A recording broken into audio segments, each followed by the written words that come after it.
The cabin lights were dimmed, and most passengers were already deep in sleep, including the man in row 11, seat A. He was wearing a faded blue hoodie, head slightly leaning against the window, breathing slow and steady like someone used to silence. He had boarded the plane without drawing attention, carrying just a small backpack. Nothing fancy, nothing unusual. Flight 982 to Denver had taken off just under an hour ago. A smooth ride so far. There were whispers earlier about possible turbulence, but the crew had assured everyone it was nothing to worry about. Children were asleep with their neck pillows. Some people had headphones in, watching old movies, and others just closed their eyes and relaxed. In the cockpit, though, something wasn't right.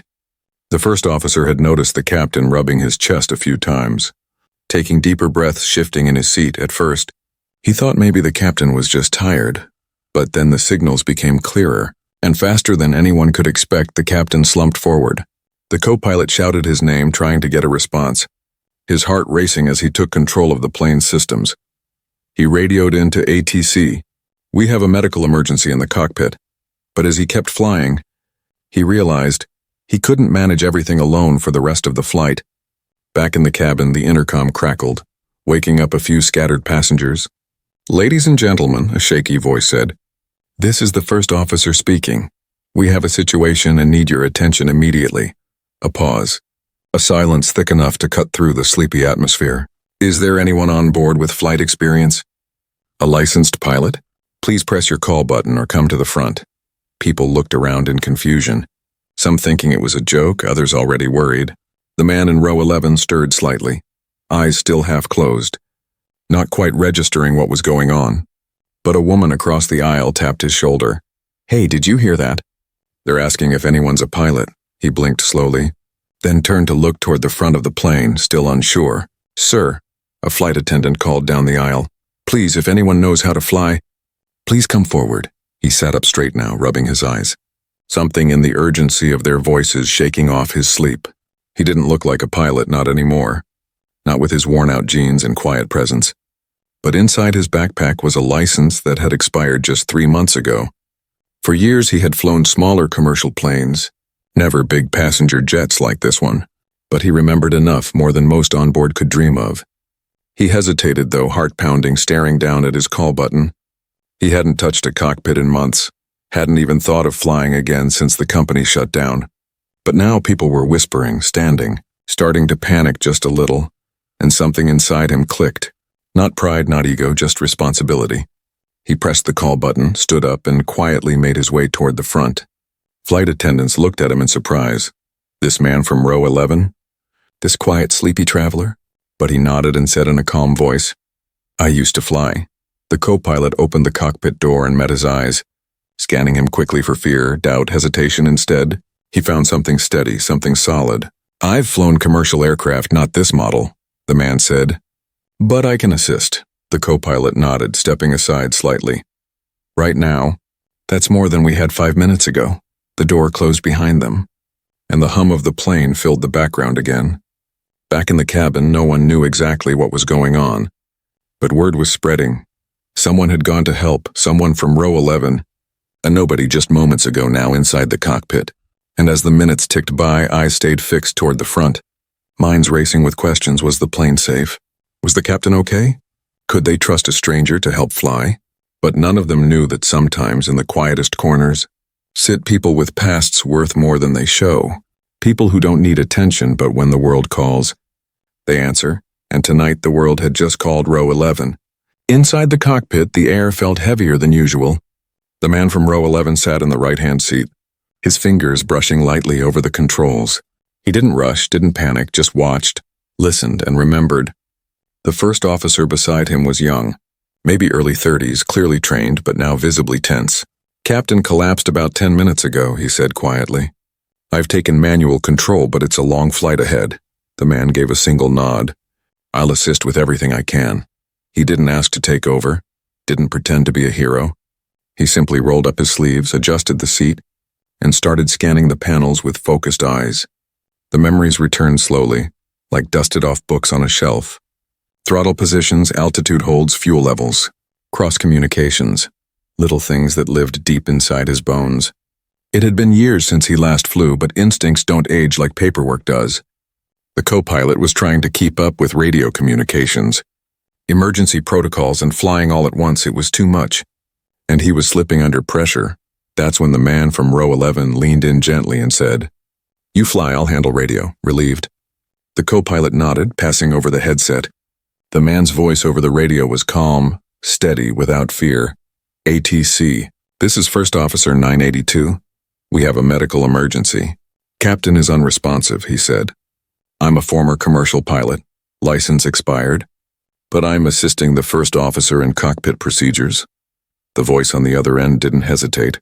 "Understood. Maintain current heading. Assistance will be waiting on the ground." Meanwhile, back in the cabin, whispers had grown louder. Passengers were exchanging nervous looks, glancing at their phones even though they had no signal. Some reached for prayer beads. Others just closed their eyes and leaned back, hoping, waiting. One elderly woman whispered to her daughter, "Did you see who went in?" "He didn't look like a pilot," her daughter shrugged. "Maybe he's retired. Maybe he's trained. It doesn't matter if he can help." A small boy near the middle of the plane asked his mother, "Is the plane okay, Mama?" She wrapped her arm around him and whispered, "Someone brave is helping the pilots. We'll be okay." The man in row 11 never heard those words, never saw the faces behind him filled with fear or hope. He was locked in a world of dials, monitors, alerts, and trust. He watched the weather radar, checked the pressure levels, reread the checklist out loud just to calm the tension. "I know I'm not rated for this model," he told the co-pilot, "but the basics are all the same." The co-pilot smiled slightly for the first time. "Basics are what I need right now." They worked side by side like they'd trained together, not like strangers who just met mid-air. At one point, turbulence shook the plane slightly. Passengers gasped inside the cockpit. The man reached over and toggled a switch. "Just ride it out. Altitude is stable." The co-pilot glanced at him again. He wasn't just helping. He was flying in his own quiet way. They stayed in sync, one guiding the ship, the other managing systems and communication. For a man who was just asleep minutes ago, he now looked fully alive, as if the seat had brought something back in him that life had taken away. He didn't smile much, didn't talk much, but there was a light in his eyes outside. The stars blinked in the dark sky, the engines hummed, and the world below passed silently. In the next hour, things would become more intense. Emergency landing prep, medical team on standby, fuel checks. But for now the plane was steady, and the man who boarded as a nobody was quietly becoming someone. Inside the cockpit, the co-pilot's hands were starting to shake less. The presence of the quiet man from row 11 had calmed the atmosphere. He didn't ask questions that didn't matter, didn't speak unless needed, but every time he did speak, it was with certainty, and it made all the difference. "Check fuel balance again," he said calmly, "and let's go over the approach plan just in case." They were still over 2 hours away from Denver, but the man was already thinking ahead. He knew how fast time could slip through fingers in the air. The co-pilot double-checked the systems and looked over at him. "You've done this before?" The man gave a soft nod. "Long ago, back in the cabin, flight attendants tried their best to keep passengers calm. They offered water, moved quietly, and avoided any loud announcements. But people were worried and whispers kept growing. What happened to the captain? Are we flying with just one pilot? Who's that guy who went up front?" Someone said he had military posture. Others said he looked like a school teacher. No one really knew, and that mystery made them nervous and curious at the same time. In row 11, where he had been sitting just an hour ago, a young couple now stared at his empty seat. "He was right here," the man whispered. "Didn't say a word since takeoff," his partner replied. "And now he might be flying the plane." They weren't wrong. Though officially just an assistant in the cockpit, the man from row 11 had naturally fallen into rhythm, like he never left the skies. Every screen, every switch, every checklist, it all came back to him like a song he used to sing every day. But in his silence, he carried weight. He hadn't flown since that winter morning 3 years ago, when his airline shut down and letters of apology were sent out. Not long after, his father passed, and then bills piled up, and flying became a memory too expensive to hold on to. He took odd jobs, fixed roofs, drove trucks, stayed away from anything with wings, but deep inside, he never stopped dreaming of the sky. And now here he was, 30,000 feet above, hearing the soft click of altitude adjustments again. The co-pilot handed him a bottled water and said, "You're saving this flight, you know that?" He didn't respond right away, just looked ahead at the stars outside the windshield. "I'm just doing what I can," he said finally, down below. Denver Airport had received the emergency call. They were clearing a runway, alerting medical teams, reviewing weather paths. A call had also been made to a senior flight director who recognized the name given by the co-pilot. Yes, that man from row 11 once flew regional jets under his watch. And yes, he had a clean record, calm under pressure, known for solving emergencies with fewer words and more action. In the cabin, the seatbelt sign came on again. "Ladies and gentlemen," came a soft announcement, "please remain seated. We're continuing toward Denver with support." No mention of the captain's condition. No mention of the man in the cockpit, but some passengers clapped softly anyway, because even without full details, they sensed that someone had stepped up when it mattered. Meanwhile, the man leaned back slightly and said to the co-pilot, "We'll start our descent checklist in 40 minutes. The co-pilot smiled. "You sure you haven't done this route before?" The man chuckled under his breath for the first time. "Not this exact one. But skies speak the same language everywhere." It was the first time in years he had smiled while flying. And even though the weight of the plane, the responsibility, and the unknown still sat on their shoulders, for a brief moment it didn't feel heavy. Because when you do what you were born to do, even in silence, something inside feels light again. And somewhere behind them, in a quiet row where he once sat unnoticed, the empty seat now whispered a different kind of story. One that wasn't about being a nobody, but about becoming someone when the world least expected it. The sky outside had started to shift. The deep black was slowly giving way to a soft purple glow as early dawn crept across the clouds. Inside the cockpit, the soft hum of instruments continued, steady and calm. The man from row 11 glanced at the altimeter, then back at the flight path on the screen. "Looks like weather's moving east. We'll get some headwind on descent," he said quietly. The co-pilot nodded, adjusting the trim slightly. "ATC is working on emergency runway clearance. They say 25 minutes until we begin our descent window." The man leaned back for a second. Not to rest, but to think. He had flown with headwinds before. But not in an aircraft this size, not after all this time. But strangely, the cockpit no longer felt foreign, it felt familiar. Like an old jacket pulled from the back of a closet. It didn't fit perfect, but it fit enough to remember who you used to be. Back in the cabin, passengers were wide awake now. Some still held on to silence, others exchanged nervous glances. A teenage girl had tears in her eyes, holding her little brother's hand tightly. A man in a suit was muttering prayers under his breath, his business papers forgotten on the tray table. The air was thick with questions no one dared ask out loud. Everyone knew something serious had happened, but no one knew how close they were to danger. And yet no one screamed, no one demanded answers. Because in moments like these, people somehow know that staying calm is the only thing they can control. A flight attendant walked down the aisle, checking seatbelts again, her smile kind but clearly strained.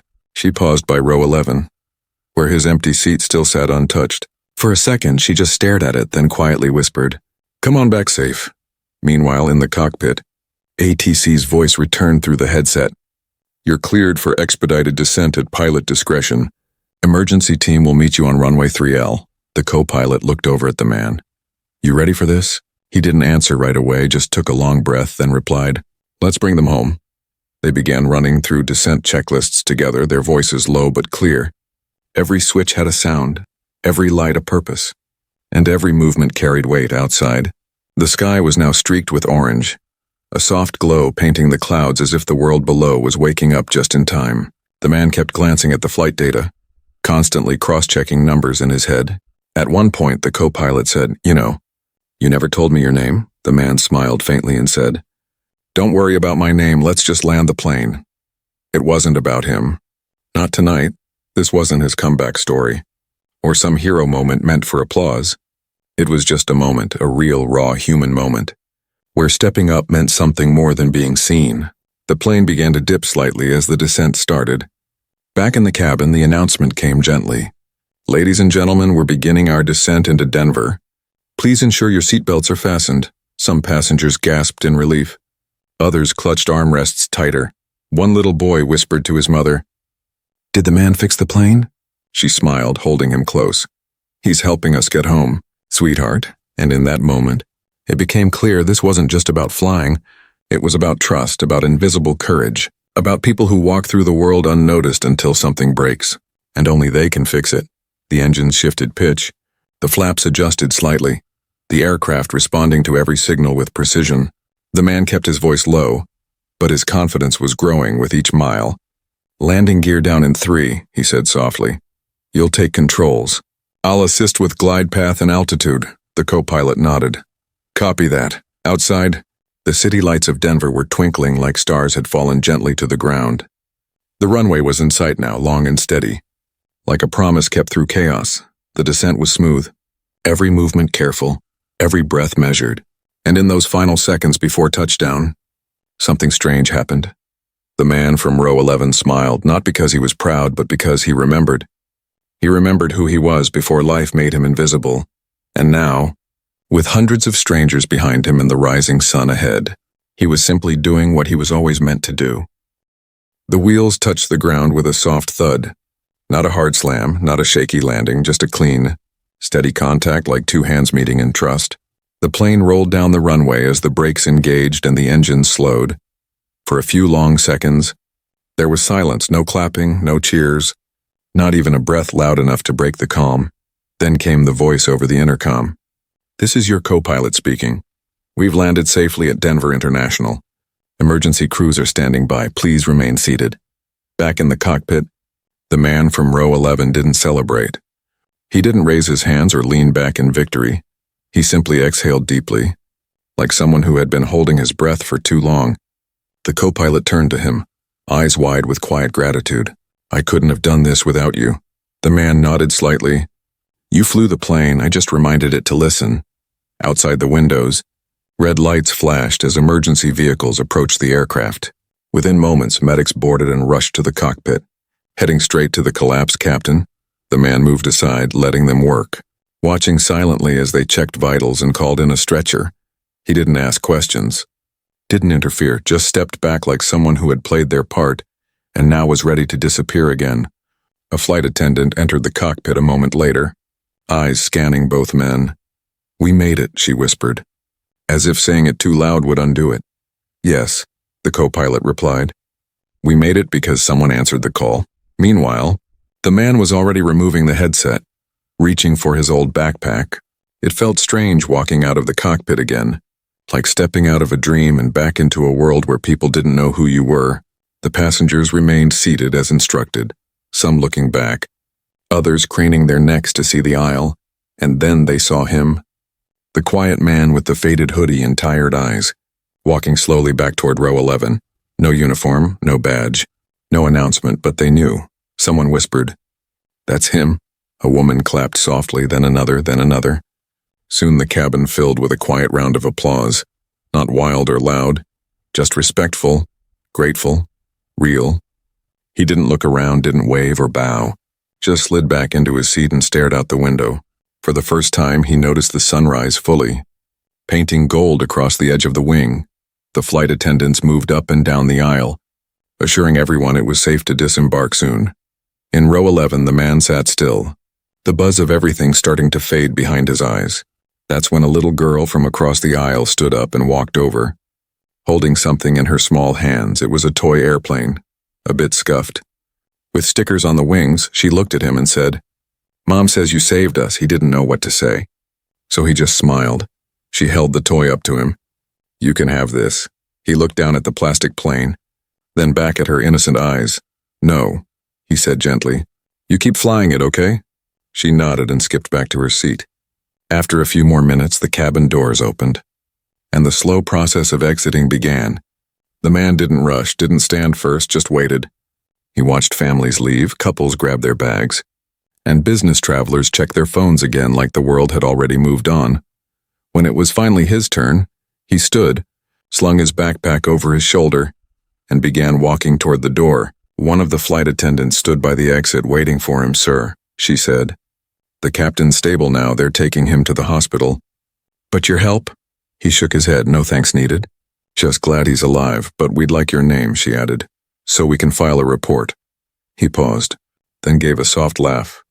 "You don't have to remember me.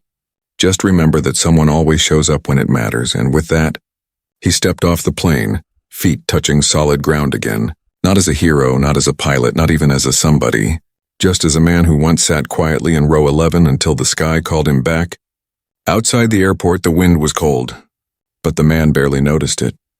He walked through the arrivals area alone, no one waiting with a sign, no one running into his arms, just him and his old backpack slung over one shoulder. As the crowd behind him spilled out with noise, joy and morning energy, he blended into the background again. He walked toward the exit, past people sipping coffee, past families arguing over baggage, past life moving on. No camera crews, no medals, no news vans, and that's exactly how he liked it. He found a bench near the edge of the parking lot, sat down slowly and looked at his shoes. For a long time he just sat there, not thinking, not planning, just letting the world exist without needing to react. But inside something was changing. He hadn't felt this alive in years. Helping land that plane, it wasn't just about saving people. It was about remembering who he was before the world had pushed him aside. He remembered the first time he sat in a cockpit, heart racing, hands trembling. Back when everything felt big and full of promise, he remembered long nights in the simulator, learning every button, every sound, every emergency scenario, and then he remembered the layoff letter, the silence from airlines, the bills piling up, the job rejections. It all came back, but this time it didn't sting. This time, it just made him stronger while he sat there. Someone approached him slowly. A woman in a blazer holding a clipboard, badge swinging from her neck. "Excuse me," she said gently. "Are you the passenger who assisted with the flight this morning?" He looked up, surprised. "I guess that depends who's asking." She smiled kindly. "Airport security was told to find you. Someone from the aviation authority would like to speak with you." He didn't move, just stared into the morning light for a moment, then nodded. "All right." They walked together toward a quiet side office. Away from the noise and the crowd, inside a senior officer was waiting. Dressed sharp, his hair silver but eyes alert. "Have a seat," the officer said, offering a chair and a glass of water. The man sat down, calm but cautious. The officer looked at a tablet in his hand, then back at him. "You assisted in landing Flight 982, is that correct?" "I did what I could," the man replied. "The co-pilot handled the flight. I just supported, well, according to both the flight log and the co-pilot's report," the officer continued. "You didn't just support. You stabilized the cockpit and helped manage systems until safe landing." The man didn't respond, just nodded slightly. "I checked your name," the officer said. "You flew for 12 years, no black marks, no violations. Last recorded license expired 8 months ago." The man finally spoke. "I couldn't afford renewal and no one was hiring." The officer leaned forward. "That may change now." The room went silent for a second, then the officer added, "I'm going to recommend your name be added to an internal commendation list. And I'd like you to consider reapplying." The man stared at him almost in disbelief.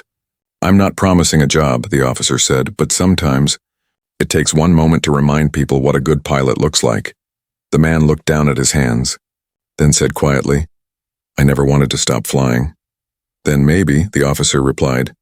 This wasn't just a one-time thing. They talked a little longer. Paperwork was mentioned, formalities discussed, but the man didn't care about awards or attention. He just wanted one thing, to be in the sky again. As he left the office and walked outside, the sun was shining brighter now. A bird flew overhead, gliding smoothly across the open sky, and the man looked up, eyes following its path with quiet longing. He wasn't just a nobody from row 11 anymore. He was something more than that now, not because people said so, but because he had remembered it for himself. And somewhere inside he knew this wasn't the end of his story. It might just be the beginning. A week had passed since the flight. Denver International had gone quiet again, like any other airport, with rolling suitcases, flight delays, and routine announcements echoing over the intercom. But something small had shifted in the background, something most passengers would never notice. In a quiet office tucked behind the terminal, a name had been quietly moved to a list of civilians who had gone above and beyond during emergencies. And even though there were no cameras, no interviews, no flashing headlines, the name from row 11 had started to travel, not across the news, but through the aviation community, shared over radios, break room conversations, and cockpit banter. It wasn't about fame. It was about respect.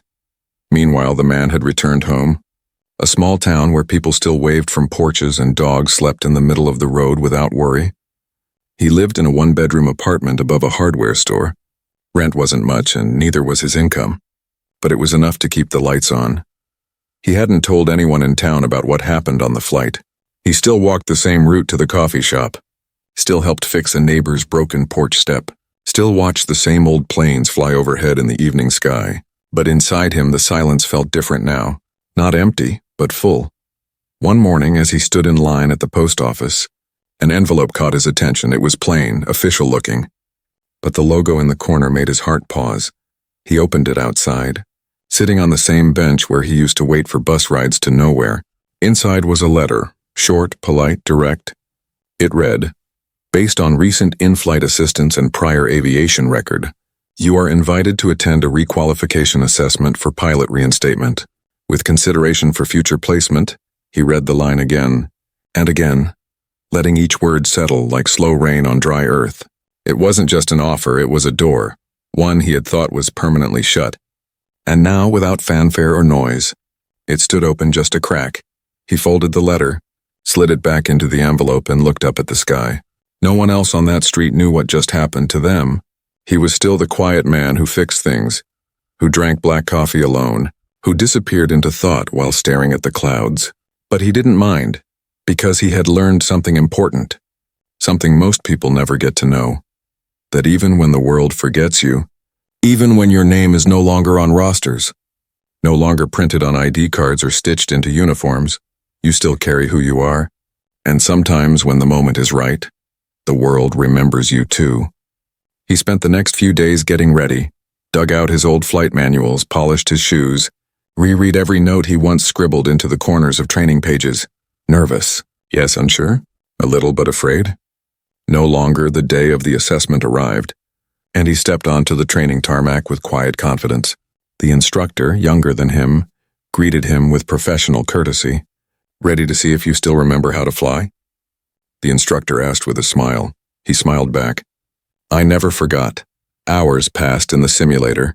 Takeoffs, emergency landings, system failures, night flying, all of it tested and timed, and through every step, he moved like a man who had never left the sky. When it was over, the instructor simply stood, shook his hand and said, "You've still got it." Weeks later, he received a new ID card in the mail, the same name, the same photo, but this time with a new badge under it. Flight officer, active. He held it for a long moment, fingers tracing the edges, eyes fixed on the single word that had brought him full circle. Active, not expired, not retired, not forgotten. Active and far away, in a family's home that had been on Flight 982. A little girl still kept her toy plane near her bed. Every time she looked at it, she remembered the quiet man who helped land the big airplane. She didn't know his name, but she remembered his face, and to her, he would always be the pilot who came from nowhere, who sat in row 11 and saved them all, not for praise, not for money, but because that's who he was, a pilot still and always.